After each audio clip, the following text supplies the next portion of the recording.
Los hombres y las mujeres beben esencialmente porque les gusta el efecto que produce el alcohol. La sensación es tan elusiva que aunque admiten lo dañino, no pueden después de algún tiempo discernir la diferencia entre lo verdadero y lo falso. Les parece que su vida alcohólica es la única normal. Están inquietos, irritables y descontentos hasta que no vuelven a experimentar la sensación de tranquilidad y bienestar que les produce inmediatamente al apurar unas cuantas copas, copas que ven a otros tomar con impunidad. Después de haber vuelto a sucumbir al deseo imperioso, pasan por todas las bien conocidas etapas de la borrachera, emergiendo de esta llenos de remordimientos y con la firme resolución de no volver a beber. Esto se repite una y otra vez y a menos que la persona pueda experimentar un cambio psíquico completo, hay muy pocas esperanzas de que se recupere. Por otra parte, por extraño que parezca, a quienes no lo entienden, una vez que ha ocurrido el cambio psíquico, la misma persona que parecía condenada a muerte, que tenía tantos problemas y se creía incapaz de resolverlos, repentinamente descubre que puede fácilmente controlar su deseo por el alcohol y que el único esfuerzo para ello es el seguir unas sencillas normas.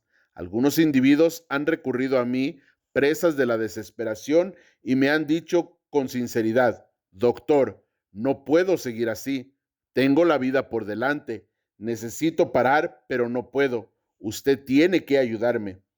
Cuando se tiene que afrontar este problema, si el médico es sincero consigo mismo, a veces tiene que sentir su propia insuficiencia.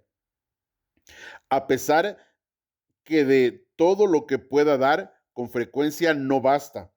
Uno piensa que se necesita la intervención de algo más aparte del poder humano para que se produzca el cambio psíquico esencial, aunque la suma de recuperaciones resultado de esfuerzos psiquiátricos es considerable. Los médicos tenemos que admitir que hemos hecho poca mella en el problema en conjunto.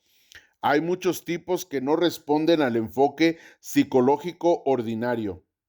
No estoy de acuerdo con los que creen que el alcoholismo es enteramente un problema de control mental. He tratado a muchos individuos que, por ejemplo, habían trabajado por espacios de meses en un problema o negocio que tenía que resolverse favorablemente para ellos en determinada fecha.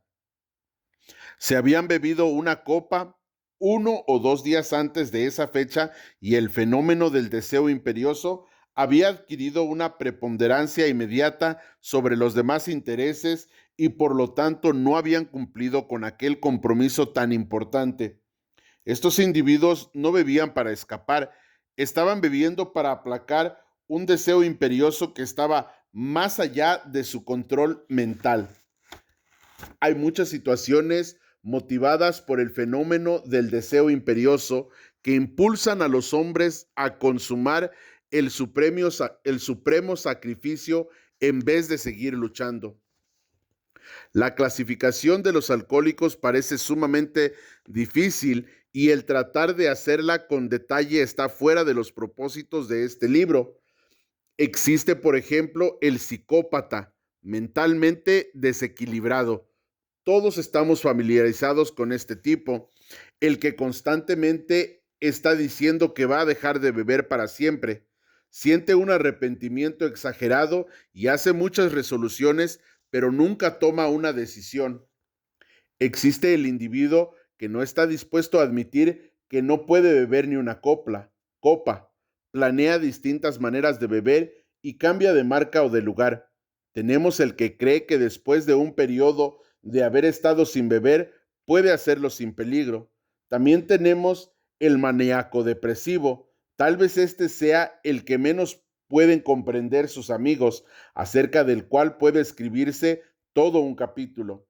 También hay individuos enteramente normales en todos respectos, excepto en lo que se refiere al efecto que el alcohol produce en ellos. Estos son a veces capaces, inteligentes y amigables. Todos los citados y muchos otros tienen un síntoma en común: no pueden empezar a beber sin que se presente en ellos el fenómeno del deseo imperioso. Este fenómeno, como lo hemos sugerido, puede ser la manifestación de una alergia que distingue a esta gente de los demás y que la sitúa en un grupo distinto. Nunca ha sido posible erradicarlo con ninguno de los métodos conocidos. El único método que podemos sugerir es la abstinencia completa.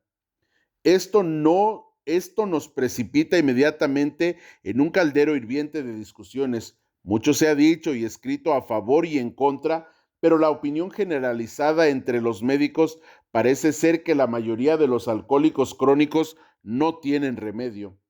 ¿Cuál es la solución? Tal vez pueda contestar mejor esta pregunta relatando una de mis experiencias.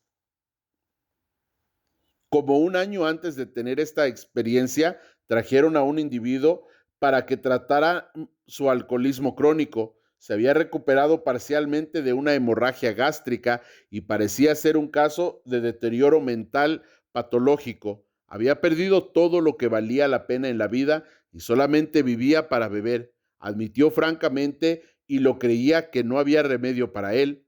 Después de que se hubo eliminado el alcohol de su organismo, se comprobó que no había ninguna lesión cerebral permanente. Aceptó el plan que se expone en este libro. Un año después vino a verme y tuve una extraña sensación que lo conocía por su nombre y pude reconocer parcialmente sus facciones, pero eso era todo. De una ruina temblorosa y desesperada había surgido un individuo radiante de alegría y de confianza en sí mismo. Estuve hablando con él un rato, pero no podía convencerme de que lo conocía. Para mí era extraño y lo fue hasta que se marchó. Ha pasado mucho tiempo y no ha vuelto a probar el alcohol. Cuando siento la necesidad de elevar mi mente, pienso en un caso que trajo un eminente médico de Nueva York. El paciente había hecho su propio diagnóstico y, diciendo que su situación era irremediable, fue a encerrarse en un granero vacío. Ahí lo encontraron unas personas que lo buscaban y me lo trajeron en una condición desesperada. Después de su rehabilitación física, tuvo una conversación conmigo y con entera franqueza me manifestó que consideraba una pérdida de esfuerzo el tratamiento, a menos que yo pudiera asegurarle que nadie había hecho nunca, que en el futuro tendría la fuerza de voluntad. Me manifestó que consideraba una pérdida de esfuerzo el tratamiento, a menos que yo pudiera asegurarle lo que nadie había hecho nunca, que en el futuro tendría la fuerza de voluntad necesaria para resistir el impulso de beber. Su problema alcohólico era tan complejo y su depresión tan grande que pensamos que la entonces llamada psicología moral como única esperanza para él, dudando de que aún ésta tuviese algún efecto. Sin embargo, lo convencieron las ideas que encierra este libro. No ha bebido ni una copa en muchos años. Lo veo de vez en cuando y es un espécimen de la naturaleza humana tan excelente como uno puede imaginarse.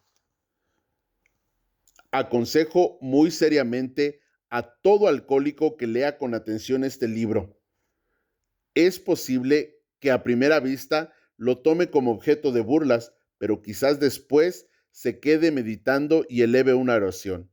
William Silkworth, MD.